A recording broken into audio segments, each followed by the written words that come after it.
Good evening, everybody, and welcome to the first of our two-part webinar on target marketing. I'd like to thank you all once again for tuning in. I know many of you have returned back to work after the COVID lockdown.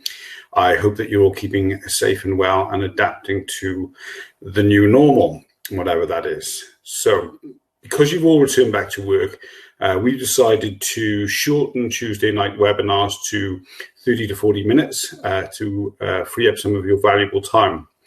But it is also our intention to give you something to take away from every Tuesday night's webinar that you can implement in your clinic on a week-by-week basis.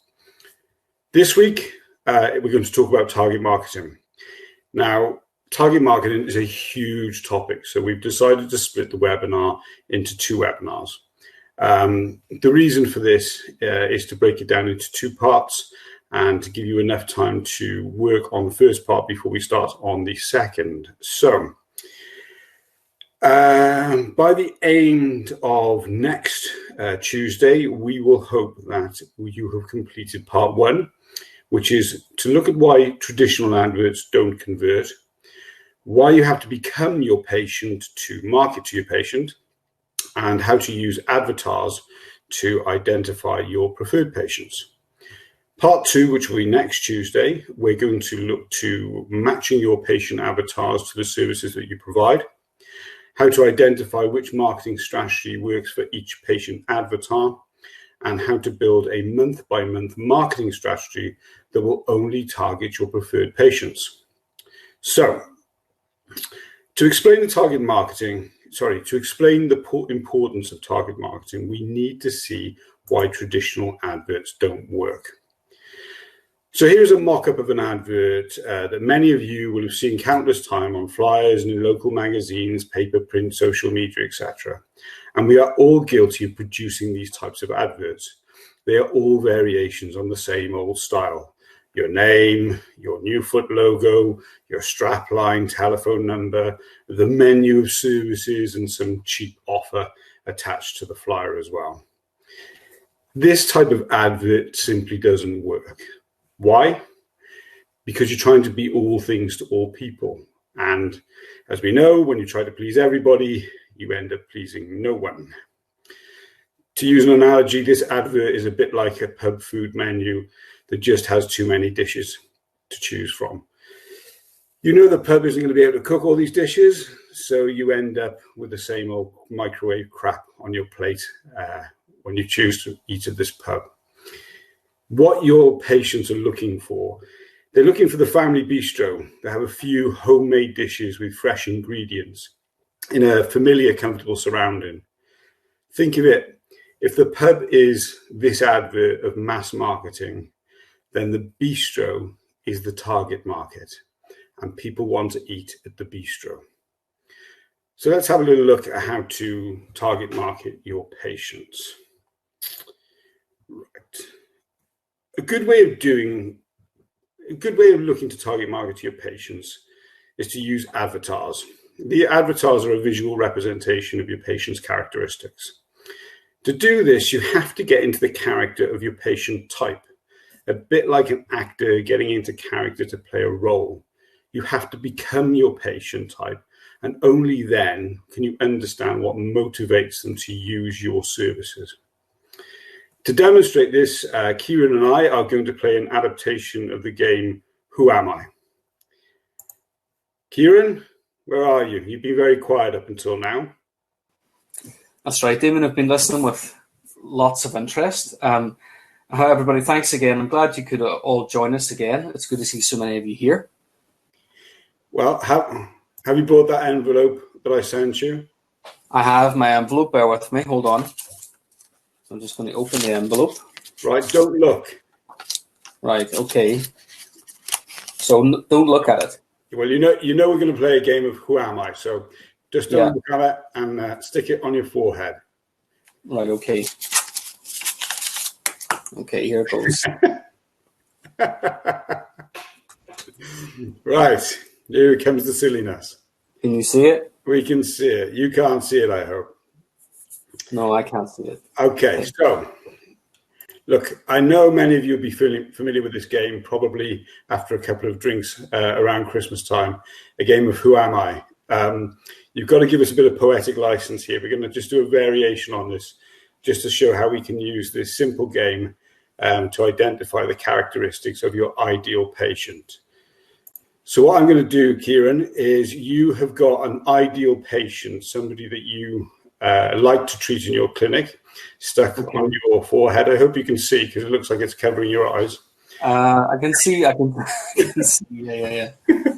And we're gonna go through some questions. And as I said, it won't be exactly the sticky Post-it note game, but let's see how we get on. So this is, you've got to think about your ideal patient that you like to see in your clinic. Okay. So let's start. So what's your first question? Am I a man or a woman? You are a male. Okay. Am I more than 40 years old? Well, you look more than 40, but actually, actually, you're between 20 and 30 years old. Okay. Am I young, free, and single? You wish. Or actually, yes, you are young, free, and single. Okay. Actually, no, sorry, I'm going to change that. No, you aren't young, free, and single. You have a girlfriend that you had since you met her in high school, your first love. Okay, that's nice. Do I have a job? Yes, you're a trainee accountant. Okay, so that's a reasonable income, isn't it? Yeah, you've got good disposable income. You still live with your parents, and you've got no children. So remember those days, Ciaran, when we lived with our parents, we had a good job and no children, when we actually had money? Yeah, it wasn't all it was cracked up to be, let me tell you.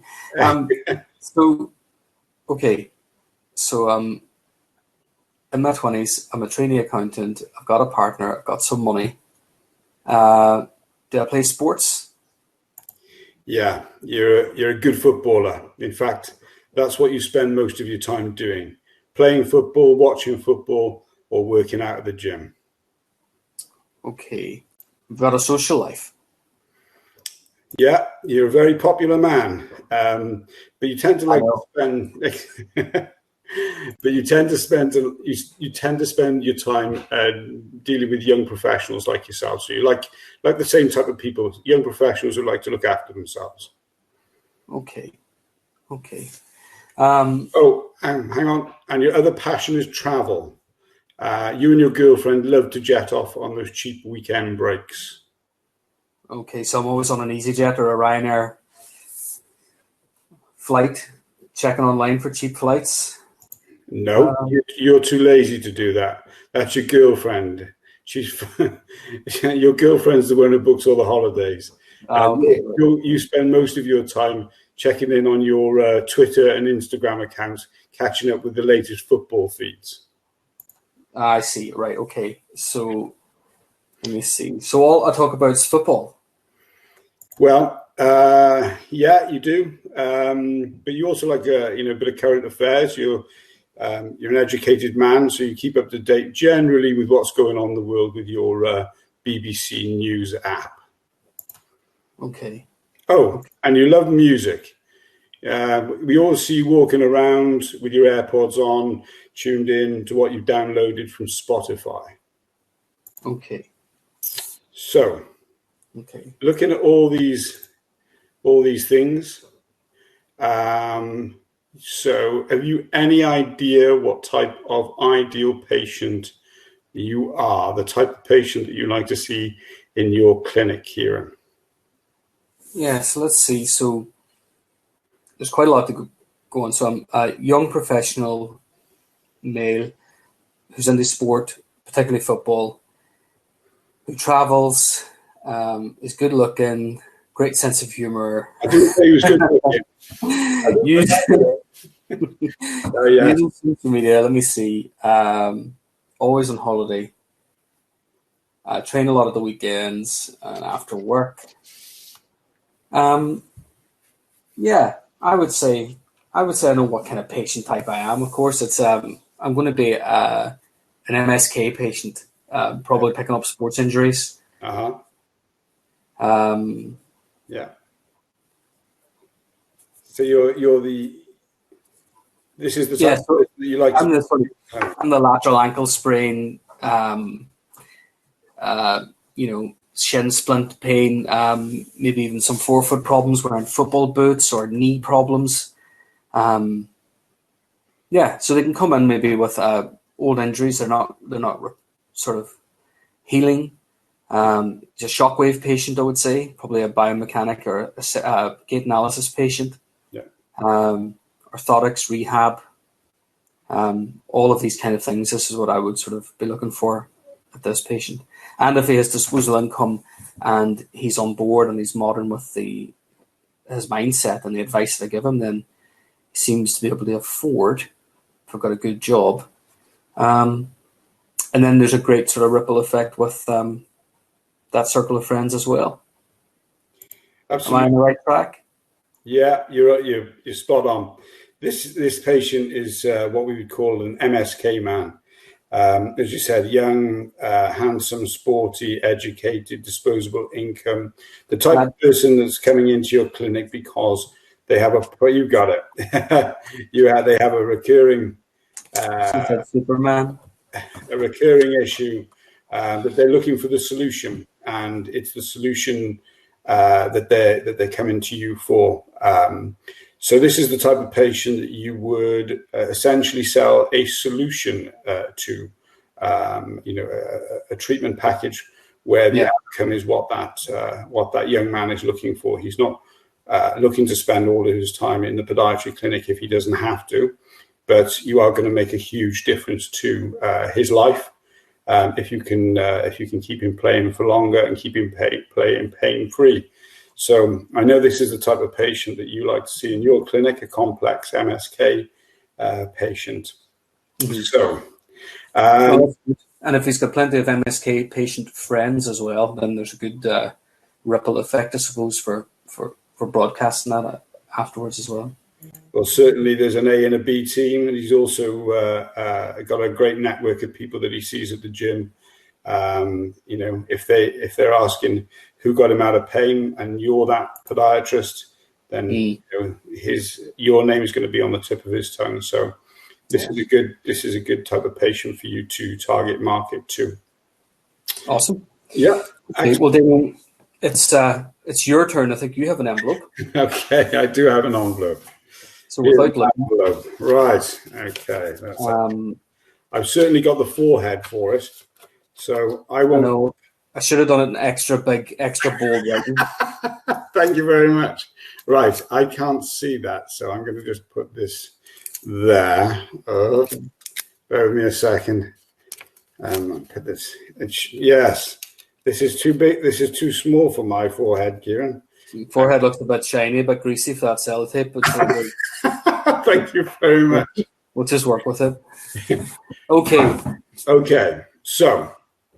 Okay, I'll start. I normally play this when I've had a couple of drinks, so I'm going to have to try and do this one sober. Okay, so am I male or female? Female. You're female. Okay, thank you. Am I, don't know, maybe between 40 and 70 years old? That's quite a big packet. Let's say you're in the upper end of that. So you're in your 70s. I'm in my 70s, right? Okay, so I'm a 70-year-old lady. Okay, then I must be married, yeah? You were married, but your husband sadly died recently, so you're a widow. So you're a 70-year-old widow.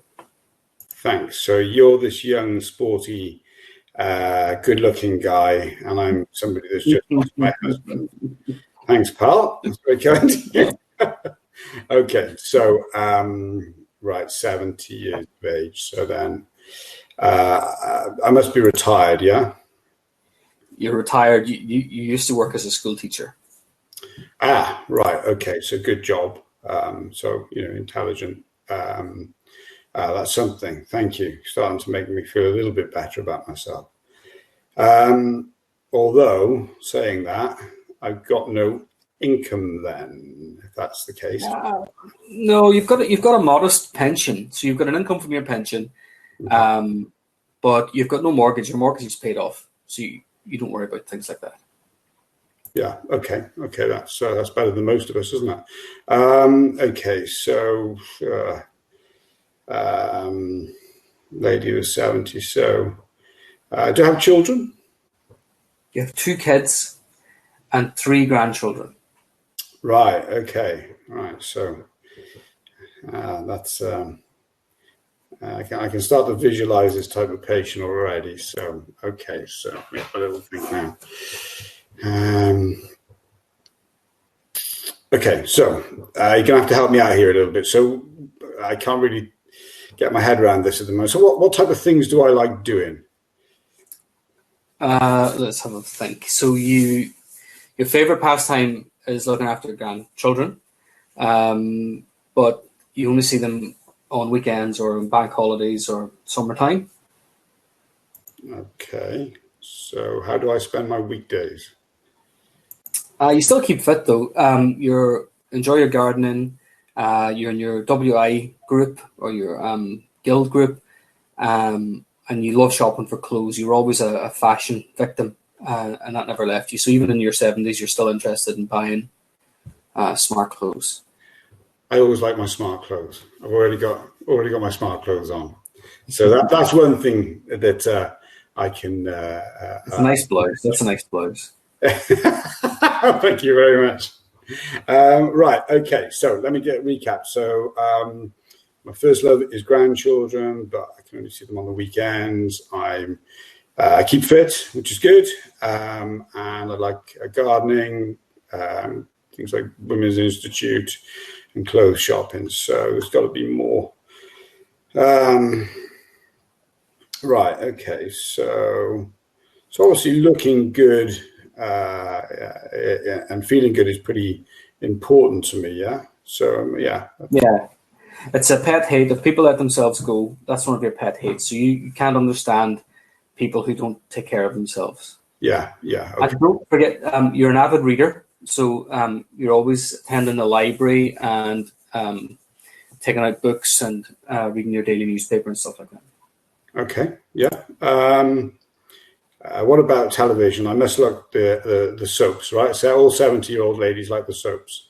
No, apart from maybe an Antiques Roadshow or something, but you can't bear the soaps. You think they're an insult to your intelligence, and you prefer to listen to radio.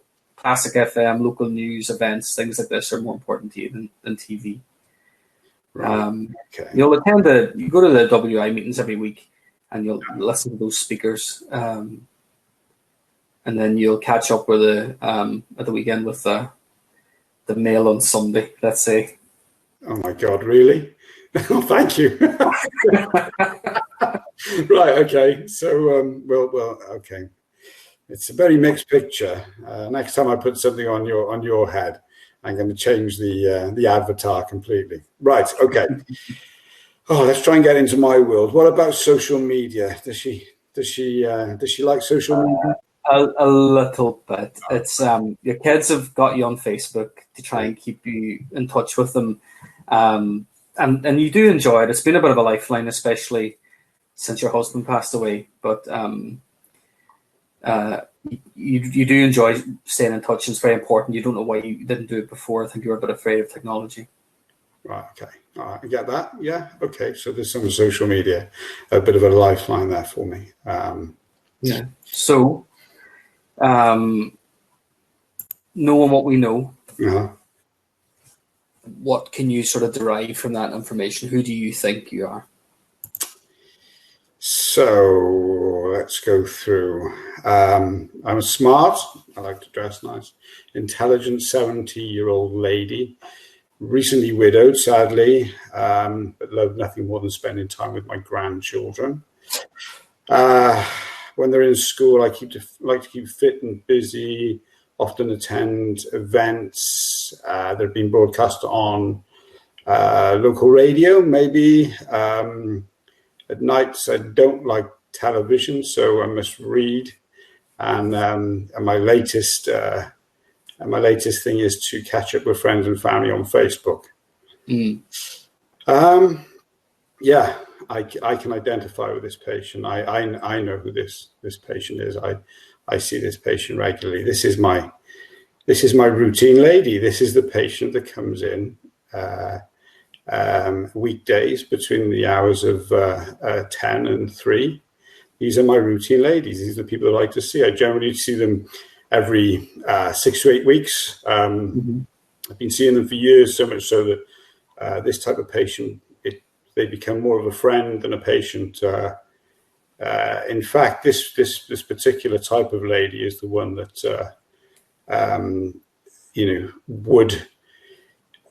I would feel comfortable enough to have had the conversation when she lost her husband about her concerns, maybe about money and funding her regular podiatry treatments. And she's somebody that I would have put onto a treatment plan, and I know that she would have appreciated that. That's the type of open relationship that I would have with a patient like this. These patients are the backbone of my clinic. So I'm glad you've been able to identify that I am the routine lady. Yeah. So there's a couple of typical kind of dead ringers there that loads of people will identify with in that woman. Just a sort of typical run-of-the-mill podiatry patient. Yes, these two patient types, are many examples of patients that you might want to attract to your clinics. I've uploaded this slide of a typical patient avatars in the We Treat Feet Facebook group. Feel free to download it, and I would suggest that you try and build a profile out of these avatars of your preferred patients, the patients that you want to see in your clinics before next week's webinar. Patient profiling is the most important first step in successful marketing, but it's also important. It's also an important exercise to be able to identify more patients of this type, know how much to charge these preferred patients, and of course, to be able to reach these patients without spending a huge amount of time and money on ineffective advertising. All of these areas will be covered more in next Tuesday's webinar, part 2 of the Target Marketing Simplified. And that just leaves me to hand over to Ciaran. So that brings us to the end of the first part of our target marketing webinar. And I hope it's given you loads of things to think about. And maybe you can create some of your own avatars between now and then. But next week, we'll be looking at the two examples that we've discussed, and we'll explain how we market to these types of patients with military precision. Really sort of when we talk about military, we're actually going to use a game of battleships really to try and explain that. So we'll send the links for the register to register for next week's webinar and the email that will follow this, and you can click there directly and register straight away. So it's goodbye from me, and thanks for joining us again. Yeah, thank you. And thank you very much. And it's goodbye from him. No, thank you very much for joining us. Keep safe and well, and we'll see you next Tuesday at the same time, 8 o'clock, for the second part. Look forward to seeing you then. Take care. Bye for now.